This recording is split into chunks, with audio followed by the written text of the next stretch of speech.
Mostly लोगों का mindset क्या होता है, उनको लगता है कि ना ये जो पैसा कमा रहे हैं, अगर हम पैसे की बात करें, जिनके पास ज्यादा पैसा होता है ना, वो तो सब ऐसे ही उकड़-दुकड़ करके पैसे उन्होंने कमाए होते हैं, तो उन लोगों को मोस्टली उनमें कुछ क्वालिटीज दिख नहीं रही होती, उनको लगता है ये तो फ्रॉड है।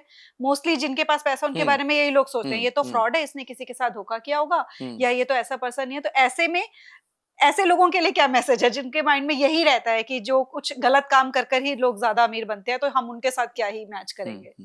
आई थिंक शिखा मैम, ये ना मनी बिलीव्स बहुत क्या कहते हैं, रिस्ट्रिक्टिव बिलीव्स हैं ये मनी को लेकर। पहला है कि मेरे को तो पैसे की जरूरत ही नहीं है। दूसरा है मेरे को बजटिंग की जरूरत नहीं है, मैं तो बहुत कम पैसे कमाता हूँ। तीसरा है मैं तो बहुत पैसे कमाता हूँ, मेरे को बजटिंग की जरूरत नहीं है। चौथा है कि जिसने पैसा कमाया वो काला है, मतलब he has done something dark, तभी वो पैसा कमा रहा है। तो मैं ये कहूंगा आपको कि कभी भी ना सक्सेस को अक्यूज मत करो। हमारे पंजाबी में एक बड़ी अच्छी लाइन है, और ये लाइन ना मेरे को लियो लियो ग्रेवाल जी हैं, बहुत अच्छे लिरिसिस्ट हैं, हनी सिंह के लिए भी गाने लिखते हैं। तो उन्होंने कहा था कि जिन्ना ने भी किसी वास्ते ताड़ी नहीं मारी, इस वास्ते उन्ना दी भी वारी नहीं आ रही। आपको शायद समझ गई होगी बात, पर मैं इसको आम जनता के लिए हिंदी में ट्रांसलेट कर देता हूं कि जब तक आप, जिन्ना ने भी किसी वास्ते ताड़ी नहीं मारी, मतलब जिसने भी कभी किसी और के लिए ताली नहीं बजाई, इस वास्ते उन्ना दी भी वारी नहीं आ रही, यानी कि इसलिए उनकी बारी नहीं आ रही। जब कोई सक्सेसफुल होता है ना, समझिए आपका कोई दोस्त सक्सेसफुल हुआ, और ऑब्वियसली वो एक 3 इडियट्स की भी कहावत है कि जब दोस्त फेल होता है तो बुरा लगता है, पर दोस्त फर्स्ट आता है ज्यादा बुरा लगता है। तो एक ह्यूमन नेचर है। बट अगर उस टाइम पे आप अपने माइंड को रिफ्रेम कर लो, रिवायर कर लो, और उसके लिए ताली बजाओ, यार भाई ने मेहनत बहुत की थी यार, उसने कुछ एक्स्ट्रा डाला था, कुछ किया था, ज्यादा मेहनत करी थी, रात रात पढ़ा था, दिन दिन पढ़ा था, और आज वो वहां खड़ा है पोडियम पे और फर्स्ट प्राइज ले रहा है। तो आई थिंक जैसे ही आप, अगर आप सक्सेसफुल आदमी को गाली दे रहे हो ना, आप सक्सेसफुल आदमी को नहीं गाली देते, आप सक्सेस को गाली देते हो, तो सक्सेस आप तक कैसे अट्रैक्ट होगी? वही है, आप 91 एफएम पे बैठे हो, आप 93.5 एफएम चाहते हो, नहीं हो पाएगा। तो आप अलाइन करो, और अलाइन करके क्वालिटीज लिखो, गैप्स लिखो, गैप्स को आइडेंटिफाई करो, और गैप्स को फिल करने का जर्नी बनाओ, और करते रहो एंड यू विल विन।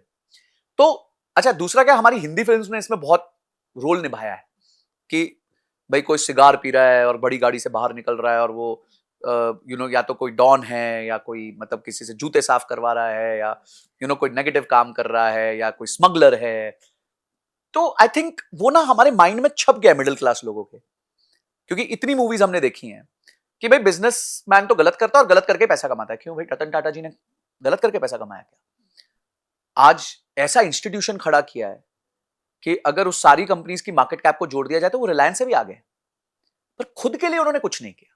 हमेशा बड़े सरल रहे, 1 बेडरूम हॉल किचन में रहते थे, उनकी तो परिवार भी नहीं था। और तो ऐसा तो नहीं है, आपके पास लिविंग एग्जाम्पल है सामने। जेआरडी टाटा ने गिफ्ट की थी एयर इंडिया इंडियन गवर्नमेंट को, जब नहीं मैनेज की, इन्होंने पैसे देके वापस खरीदी। सोचो, जो चीज आपने गिफ्ट करी थी वो आपने पैसे देके वापस खरीदी है। क्यों? क्योंकि उनको इंडिया फर्स्ट, कंट्री फर्स्ट का फीलिंग था, और आज ट्रांसफॉर्मेशन लेके आ रहे हैं वो एयर इंडिया में बहुत जबरदस्त।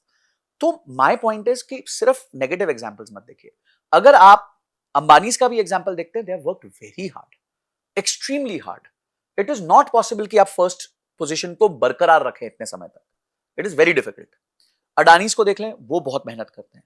आज जो उनको जरूरत नहीं है मेहनत करने की, फिर भी वो मेहनत करते हैं। मैं इतने स्टार्टअप के फाउंडर्स से मिलता हूं, बहुत मेहनती लोग हैं।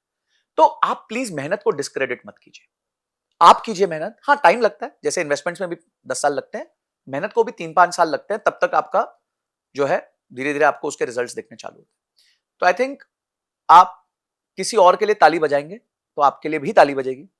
सक्सेसफुल लोगों को गाली देते हैं तो आप सक्सेस को गाली दे रहे हैं, और सक्सेस को अगर आप गाली देंगे तो आपको सक्सेस नहीं मिलने वाली, बिल्कुल नहीं मिलने वाली। तो ये मेरा मैसेज सबको रहेगा कि बहुत पॉजिटिव सोचिए लाइफ में, उसके अलावा कोई विकल्प ही नहीं है।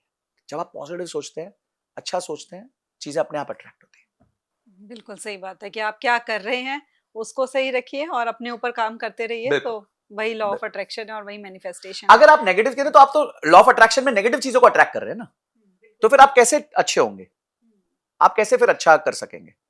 तो बहुत मैं ना मानता हूं कि जो कर्म है ना, वो 4 लेवल्स पे होता है, और इसको हमारे भगवत गीता में भी कहा गया है कि सबसे लोएस्ट लेवल जो होता है वो होता है तामसिक लेवल।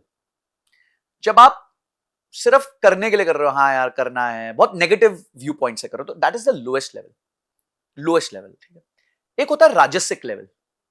राजसिक लेवल होता है जब आप करते हो एस्पिरेशन के साथ कि मुझे काम करना है, मुझे पैसा कमाना है, ठीक है, मुझे काम करना है, मुझे प्रमोशन चाहिए, तो ये राजसिक हो गया। तो एक पहला तामसिक हो गया, तामसिक हो गया विद लेजीनेस, ठीक है, अक्यूज करते हुए, गाली देते हुए, नेगेटिव इक्वेशन, अरे यार क्या काम पे जाना पड़ रहा है यार, कितना बेकार काम है, मेरा बॉस बेकार, मेरे कलीग्स बेकार, मेरी कंपनी बेकार, मेरे तो बस अगली जॉब मिल जाए, ये वाला लेवल है। फिर एक है, नहीं मैं काम पे जाऊंगा, मेरे को पैसे कमाने हैं, मेरे को इंसेंटिव चाहिए, मेरे को प्रमोशन चाहिए। तीसरा है सात्विक लेवल। सात्विक level is when it is a duty for you, मैं जा रहा हूं, मेरे को वहां पे काम करना है, मैंने एक कमिटमेंट किया है, मेरे को उस कमिटमेंट को पूरा करना है, मेरे को ऑनेस्टी से काम करना है, दैट इज सात्विक level. And fourth is the ultimate level which is out of love. कोई परवाह नहीं रेम्यूनरेशन क्या है क्या नहीं है, मेरे को जाना है और मेरे को काम करना है, क्योंकि मुझे काम से प्रेम है, मुझे काम कंप्लीट करना है। और मैं आपको बता रहा हूं, अगर आप फोर्थ लेवल पे ऑपरेट करने लग गए, आप इतना पैसा बनाओगे, इतना पैसा बनाओगे, आप सोच नहीं सकते, राजसिक से भी ज्यादा बनाओगे जो सिर्फ पैसे के लिए काम कर रहा है। तो अब आप अगेन अपने आप को देखिए कि इन चारों लेवल में आप कहां हैं। हो सकता है आप तामसिक पे, इट्स ओके, अपने आप को चेंज कीजिए, आज चेंज करिए ना, आज तक जो किया करा आज चेंज करो, आज ट्रांसफॉर्मेशन लाओ। What are you doing today? मेरे एक बड़े अच्छे बॉस थे, वो लोग उनके पास जाते थे, सर इसने ये नहीं किया, उसने वो नहीं किया, इसने ऐसे नहीं किया, इसने वैसे नहीं किया, इसने वो एक आंसर क्वेश्चन पूछते थे, तुमने क्या किया, व्हाट हैव यू डन, तुमने क्या कंट्रीब्यूशन किया, तुमने क्या लिखा, तुमने अपनी तरफ से क्या किया, वो बताओ। उसने नहीं किया, उसने नहीं किया, मेरे को नहीं सुनना है, तुमने क्या किया वो बता दो। सो आई थिंक सारा जो दारोमदार है वो आपके ऊपर आपका ही है। यस, अगर आप यूनिवर्स को अच्छा मैसेज भेजोगे तो यूनिवर्स आपको डायरेक्शन देगा, पर ट्रांसफॉर्मेशन की जर्नी और एक्शन की जर्नी आपकी खुद की, ये कोई और आपके बिहाफ पे नहीं कर सकता। और जब आप करोगे और उसके रिजल्ट्स को धीरे धीरे एंजॉय करोगे, आप उस जर्नी पे लगे रहोगे।